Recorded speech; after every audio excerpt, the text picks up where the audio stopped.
You do all the chores, but deep down you wonder, is this still love or routine?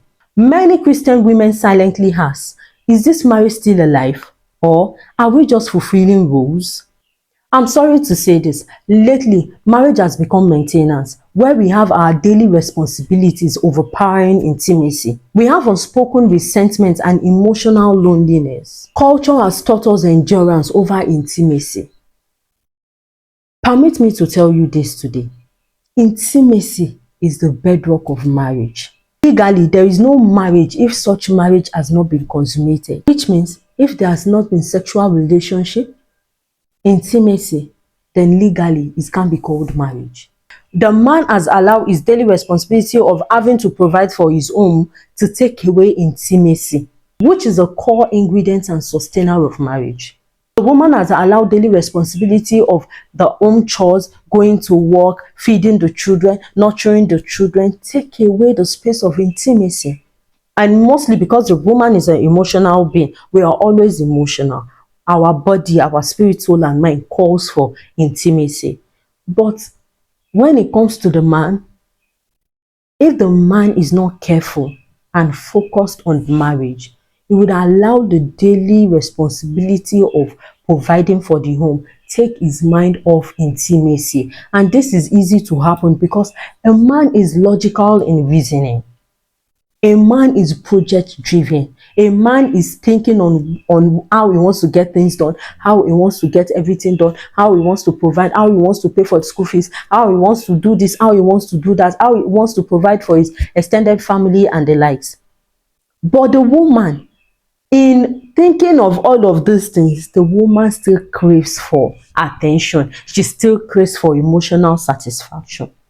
That is the way the woman is wired, and that is the way the man is wired. But in all, there must be a conscious effort, an intentional effort to make sure that intimacy is intact in marriage.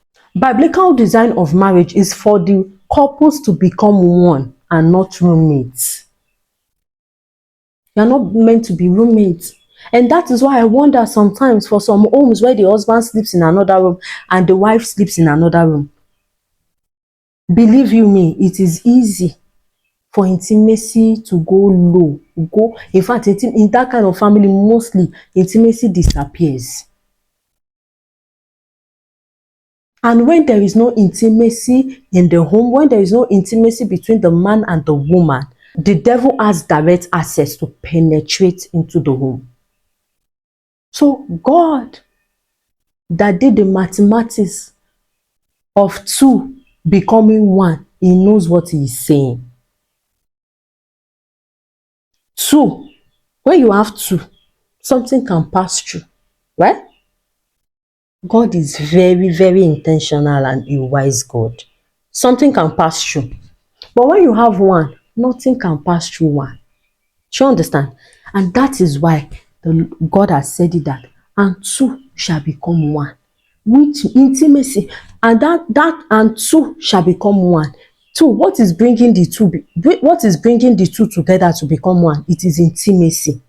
Intimacy. So in your marriage, if there is intimacy, intimacy is blocking this space. You become one. Then the devil cannot penetrate. Will challenges come? Challenges will come, but you will overcome because it cannot penetrate. It cannot eat deep into your home. Will storms come? Storms will come, but you will overcome. You will come out victorious because the devil has no access to your home. There is no how a man and a woman will sleep in the same room and they have intimacy. The affection is still there. Love still exists. That argument will linger over a night. Is it that you are attracted sexually to your husband and he comes to you, you settle your disagreements? Or is it that the wife has something to say and she has forgotten that there was a disagreement and she talks, and from there you people will laugh and you finish it? What am I saying? Intimacy is the bedrock of marriage. I was watching a program and the pastor made an illustration. that I so related to. And since that day I watched that illustration, it changed my mindset. And I wired it straight to my husband so that he can watch it too. Therefore, whatever you see, or videos or prayers or anything you see that will help your marriage, don't consume it alone, because you're not the only one in that marriage.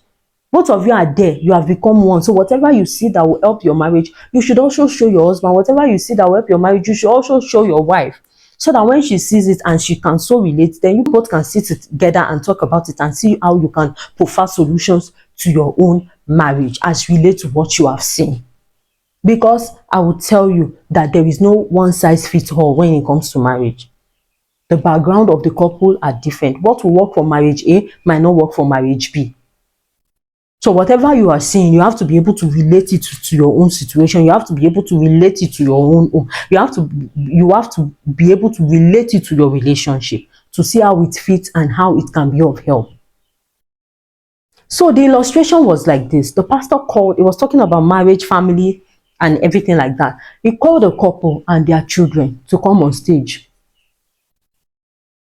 As they came on stage, the wife was on the right, the two daughters in between, then the husband was on the left. And the man asked them questions to make sure they are fine with the arrangement. Are you fine? Are you okay? Everything okay? They said yes. So there and then, the pastor knew that, okay, this is the way they would arrange their family. So he made corrections. Do you know what the pastor did? He asked the two daughters in between the husband and the wife to come and stand on the other side. He now took the husband back to the wife, beside the wife. Do you get? Now, the pastor's arrangement is like this. The husband was on the right, the wife standing close to him, beside him, while the children follow. Which means the blessing of your children is not to take away intimacy in your marriage. And this is when we are missing it. In fact, me too, we were like that before I saw that video. You put your children first, you put everything, emotionally, physically, everything, mentally, you put the children first, which is good. But no, you and your husband should be first because you were there even before the children. At the long run, the children will leave. When they leave, what will become of you and your husband? What will become of your relationship? So stop the habit of putting your children in between. God has not given you your wife to take care of your children. God has not given you your wife to take care of the home. God has given you your wife for you. Wives, God has not given you your husband to provide alone. God has not given you your husband to work from morning till night alone.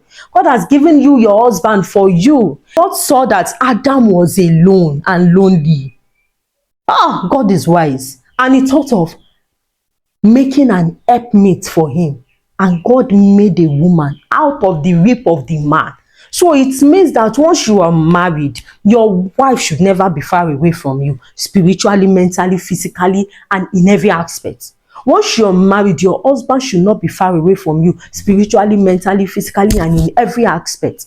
The first thing you think about is your wife. The first thing you think about is your husband. When both of you have nurtured yourself and there is intimacy, there is love, there is flourishing, there is no how it will not radiate on your children. The wife you have taken care of are the children you have nurtured. The husband you have been there for are the children that sees and know that this is how life should be in marriage. You must not do away with intimacy. This is the major aspect where the devil can use to penetrate into your home. When the wife is on the left, the husband is on the right, and everybody is just doing their things the way they want, you have a lot of tribulation by doing that. You have a lot of problems. But when you guys are together, when your two has become one, as God has ordained it, then there is no mountain you cannot surmount. There is no battle you cannot fight together. No wonder the Bible says, One will chase 1,000 and two will chase 10,000. Look at the difference. 1,000, 10,000. It means if you're trying, oh, that's why there is a lot of struggle in marriages. And do I feel same too? Sometimes I feel like that. And immediately I feel like that, I call back myself into order. You struggle too much if there is no intimacy in your marriage. You're struggling, you can only amount to get 1,000. But when you come together and become one with your husband, or when you come together and become one with your wife, you make 10,000. You chase 10,000. And while you are chasing, the devil cannot stop you, because you are bonded together in love. You are bonded together in intimacy. And doing that is obeying the standards of God for your marriage. So when you're in intimacy, your two spouse are in intimacy in their marriages, you're not just doing that for yourself. You're also obeying the will of God. You're also obeying what God has ordained. And you would enjoy peace that surpasses all understanding. That is why you see some couples, people outside will see them, this woman has given this man vegetable. This woman has used juju on this man. This man has used juju on this guy. Whatever he says is bounding. Whatever he says is bad. See, when there is intimacy, love is, love is a feeling. But when there is intimacy, love can be seen. Despite the fact that love is a feeling, when there is intimacy, love will be seen. Your children will see. What are you doing to your children when love is seen? They will grow up to also have lovely marriages. Imagine if all the couples in the world right now understand this. Nations will be greater. Great destinies will be bettered. Great purpose will be fulfilled. Because it all starts from the home. And now, it does not just start from the home. It starts from the man and the woman. Intimacy, love, not just duty. Is there duty in marriage? Yes, there is duty. There is a heart of sacrifice. There is a heart of sacrifice. There is a heart of service. Because you must take care of your children. You must provide for your home. But in all, let intimacy be your number one. Now, let's talk about the difference between love and duty. Love gives, but also connects. No wonder you see a man when he's in love with a woman, he gives everything he has. No wonder you see a woman when she's in love, she gives totally everything she has. Love gives, and in giving, it connects. There is no couples that give to themselves that are not connected. It's not possible. Love works together with connection. Connection works together with love. Duty without love becomes robotic. After doing all the chores, you do all the chores, you go to work, you provide for your home, and love does not exist. It's become robotic. It's like something you put you inside and you are just controlling it. There won't be fulfillment. How do we now rekindle emotionally empty marriages? Start with vulnerability, not blame. This is what I feel. This is where I'm hurting. This is what I don't like. Don't blame. Husband should not blame the wife. The wife should not blame the husband. Come out in sincerity. Be vulnerable. Listen to yourselves and heal. Then express your needs. We have gone past the days where a man and a wife cannot sit down and discuss. Express your needs. Both physically, emotionally, spiritually, mentally, in every aspect. Express your needs. Man, express your needs to your wife.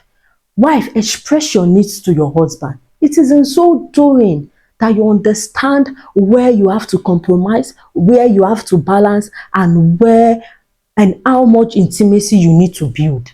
Then you invite God to revive what routine has buried. The routine, I have to get to work, I have to provide, I have to make money, I have to take care of the house, I have to make money. The children are going to school. What will the children wear? What will the children eat? Has buried intimacy. Ask God to revive you.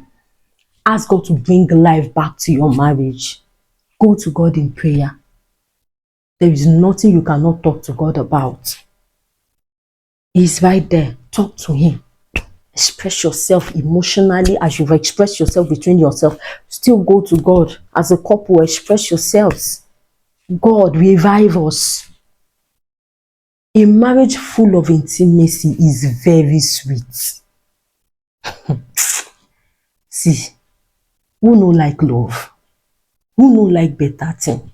Love is sweet. That is why you see people see some marriages and they want to pray to God that God, let my marriage be like this. Despite the fact that they don't know the challenges those marriages are going through or have gone through behind the scene. They don't know, but they see love, they see intimacy, they see happiness, they see joy, and they want it because that is what it should be. A marriage without intimacy will not have joy. A marriage without intimacy will not have happiness. A marriage without intimacy will not share. If you won't go home with anything in this episode, go home with the bedrock of marriage is intimacy. And you must begin to take conscious and intentional effort to build your intimacy on a daily basis. Don't joke with it. Don't allow the devil steal your joy. Once intimacy is out of the way, the devil will penetrate. And once the devil penetrates, it will be too much struggle, affliction, and frustration. And we don't want that.